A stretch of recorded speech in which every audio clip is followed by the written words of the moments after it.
Donc un petit rappel historique sur les avancées oncologiques de ces 20 dernières années, parce qu'il fallait savoir que dans les années 90, on était encore à réfléchir sur les premières mesures pour la prévention des cancers. C'est la loi E20 et qui est actuellement à peine appliquée pour lutter contre le tabagisme et l'alcoolisme.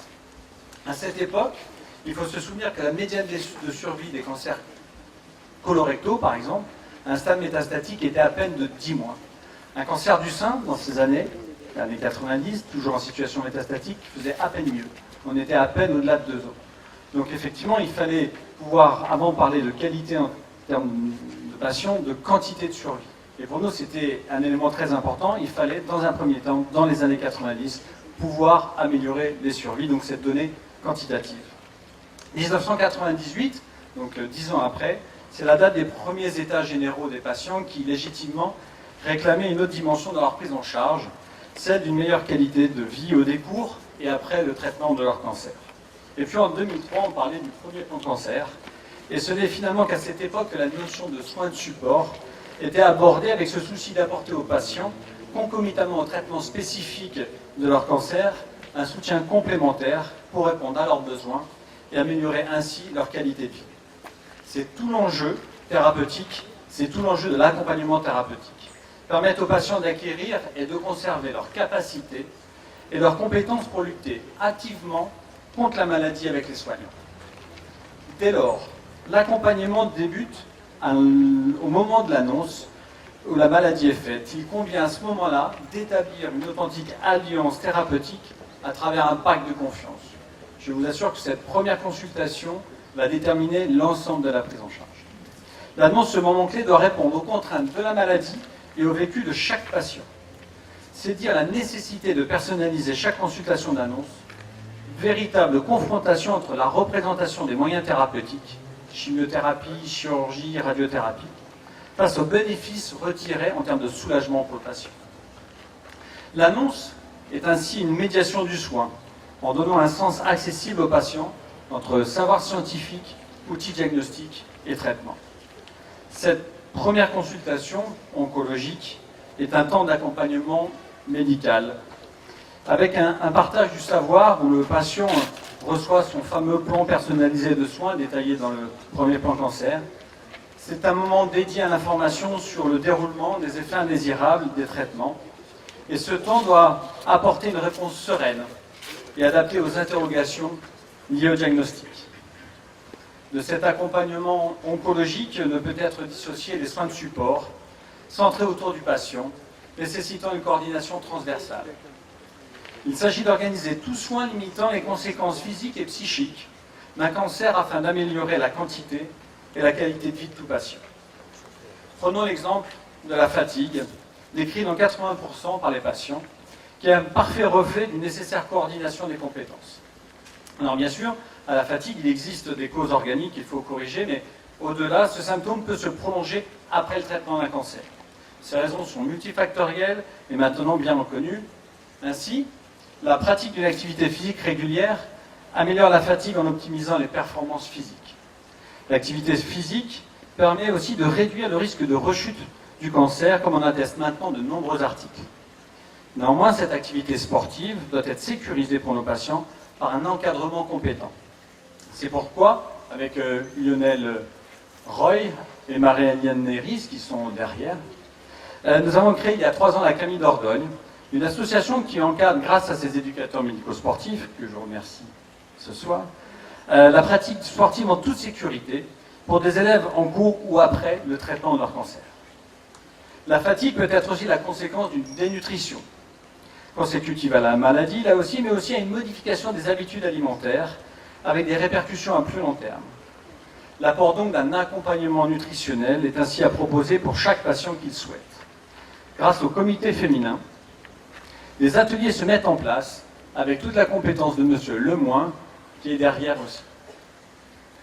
À ce premier volet, que je qualifierais d'accompagnement physique ou somatique, s'associe la nécessité d'un accompagnement relationnel. L'accompagnement psycho-oncologique est d'un grand soutien pour retrouver du sens à une vie bouleversée par un diagnostic qui fait encore trop référence à la mort.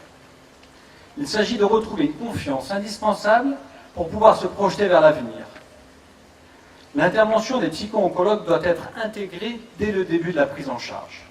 Il n'est plus rare qu'un traitement ne débute sans cette consultation préalable, de façon à ce que le patient puisse verbaliser ses craintes face à l'éruption d'un tel événement pour lui-même et toute sa famille.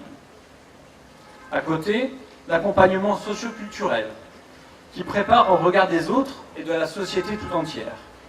Les socio-esthéticiennes permettent par leurs soins de lutter contre les signes extérieurs de la maladie et ou des traitements. C'est une aide précieuse pour mieux vivre au quotidien les regards, de ne pas se sentir discriminé simplement par son image. Et j'ai l'exemple d'un mari qui s'était rasé le crâne simplement parce que sa femme ne voulait pas porter de prothèse capillaire et qu'ils étaient à deux pour supporter le regard des autres. Enfin, comment ne pas évoquer en ce lieu l'art-thérapie, qui redonne confiance par ce sentiment de pouvoir créer. Par sa diversité, et c'est là où je fais référence aussi au chant, elle offre un champ d'exploration tellement vaste qu'elle peut être accessible au plus grand nombre. Nous avons eu la chance d'accueillir dans le service Madame Fougère, qui est aussi là-bas, qui a su s'intégrer au sein d'un service d'oncologie, ce qui n'est pas simple au départ, et pour être au plus près des patients et leur faire découvrir qu'ils étaient tout simplement capables de retrouver du plaisir et une certaine maîtrise à travers leur créativité. Aujourd'hui, la haute autorité de santé a intégré l'éducation thérapeutique dans le parcours de soins. Il convient clairement d'organiser dès le début des traitements les soins de support indispensables au bien-être des patients. Les équipes médicales se doivent d'intégrer ces soins au sein même des services. Et cette aide doit aller bien au-delà, avec le maintien d'un accompagnement après que les traitements se soient terminés. Il s'agit pour chacun de retrouver un équilibre harmonieux entre un corps perçu comme défaillant et le doute d'une évolution. L'action d'association au service de l'accompagnement des patients est donc devenue indispensable en dehors de nos services. Vos actions, Madame Le Cam, Monsieur Larcher, contribuent non seulement à améliorer la qualité de vie, mais aussi, soyez-en sûrs, à augmenter la survie des patients. L'accompagnement thérapeutique est un vecteur de guérison, c'est-à-dire d'un retour ad intégrum aux fonctions antérieures. En ce jour de lancement d'Octobre Rose, comment ne pas conclure en rappelant toute l'importance d'un dépistage précoce pour abaisser la mortalité par cancer du sein? Un chiffre, une femme sur 9 sera diagnostiquée. Le pronostic est directement lié à l'importance de la maladie au moment du diagnostic. C'est, comme le disait M. Billan, un véritable enjeu, un véritable combat de santé publique. Pour répondre à ce diagnostic précoce, se sont créés des comités cancer du sein, comportant radiologues, chirurgiens, oncologues dans chaque territoire de santé, pour accueillir ces patientes afin de leur proposer une prise en charge rapide et optimale. Grâce aux efforts et à la coordination des différents acteurs de la prise en charge, nos résultats ne cessent de s'améliorer, avec de nouvelles thérapies de plus en plus ciblées. Alors demain, j'ai l'espoir qu'il sera tout aussi facile de dire que j'ai été traité pour un cancer que pour un infarctus du myocarde. Je vous remercie de votre attention.